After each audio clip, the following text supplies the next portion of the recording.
My name is Shauna Clifford with Vermont Agency of Transportation District 7.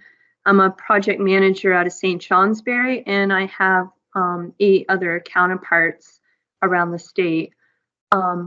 Next slide, Emily, please.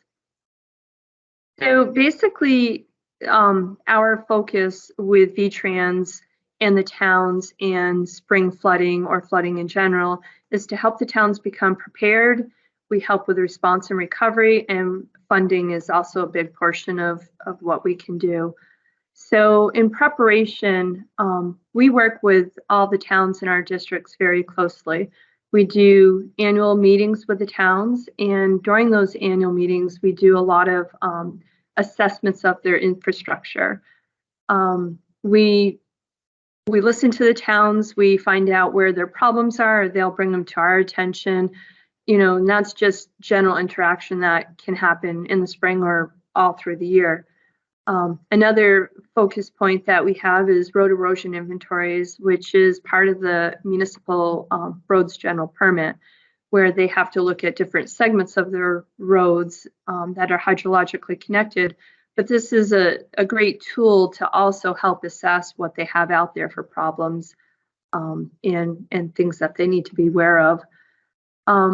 So during our evaluations, we look at the ditches, the culverts, the road surface, and part of our what we do for the towns is help them prioritize their issues. We also promote preventative maintenance, and we do that through the town road and bridge standards, which has been in effect since 2001. It's gotten more and more comprehensive and is taking into account the municipal roads general permit. The other thing that we strive to make sure that the towns understand in their preparation is to know who their district contacts are. That's why we meet with them annually, and to know who their regional planning commission person is as well. The regional planning coordinators or commissions, I'm sure they're going to speak about this later, but they're in the thick of things as well during a flood event, and we work hand in hand together to try and assist the towns through that process. Next slide, please. So response and recovery. Basically, there's an event. And what we do is, as I mentioned, we worked with VEM and the regional planning commissions. Once we know that there's some damages out there, whether it's through the RPCs or through the towns calling us, we help perform damage assessments. We find out where they are, and are these damages on a federal aid highway, which is a whole different funding mechanism. What are the severity of the damages? Is it going to trigger a FEMA event, or is it just federal highway, or are we going to have to take care of it with state funding and money? Does the town need assistance in obtaining necessary resources such as materials, equipment, or contractors? We've had several events since I've been with the districts where they've been isolated occurrences and really devastated a town. So we've been involved in helping open up gravel pits and find gravels. If they don't have enough trucks, we've given state trucks to towns. And we've also helped them coordinate contractors as well.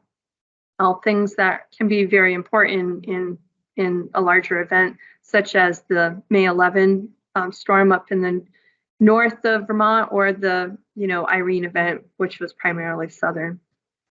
With all this, we also will provide technical assistance, helping the towns figure out what their plan of action should be.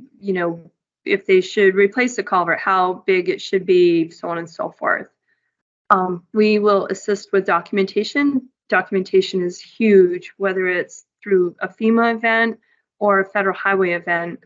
Oftentimes, photos and notes are unfortunately not as thorough as they should be. So we're there to help the towns with that. Okay. And then, are there any additional funding sources for the impacted community? I suspect that somebody is going to talk about FEMA funding with Vermont Emergency Management, so I'll actually focus on some other funding. Next slide, Emily. Am I correct, Emily, that somebody else is talking about FEMA? That is correct. At the end, we'll Okay. have Ben Rose talking about public assistance. Awesome, great. So some of the other funding sources, say it doesn't trigger a FEMA event, or it triggers a FEMA event, but also triggers Federal Highway ER program. For the Federal Highway ER, that is done specifically through the districts. The eligibility is, well, first of all, it has to be a natural disaster, and the damaged highway has to be functionally classified as a rural major collector or higher, or as an urban collector or higher within the urban federal area or federal aid urban area. So in order for it to be a Federal Highway ER event, it has to have a minimum threshold of 700,000. And that includes our own state roads as well as the eligible town roads that meet the qualifications of the major collector or higher. Each site has to have a cost threshold of $5,000. And there's two types of work. Emergency work, which is actually 100% reimbursement, and that work has to be done in the first 180 days. And then after that, it's considered permanent work, which is an 80-20 split. And with permanent work, there's a lot more hoops to go through, such as right-of-way categorical exclusions. The first 180 days, when it's classified as emergency, it's get her done. And that emergency work can then be the permanent repair. Next slide, please. The other funding source that we have is the Town Highway Emergency Fund.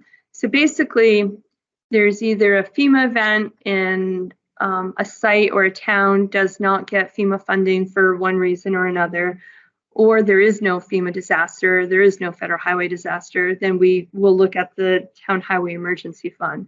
It's 100% state dollars. And to qualify, it's kind of a unique situation or a unique formula. The damages have to be greater than 10% of the town's non-winter maintenance budget.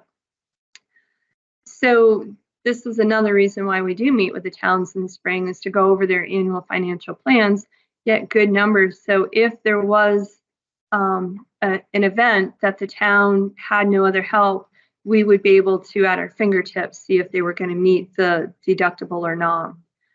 And then reimbursement of this funding source is either 90% of the repair replacement cost or the 10% of the non-winter maintenance budget, whichever one is greater, whichever one gives them the greater reimbursement.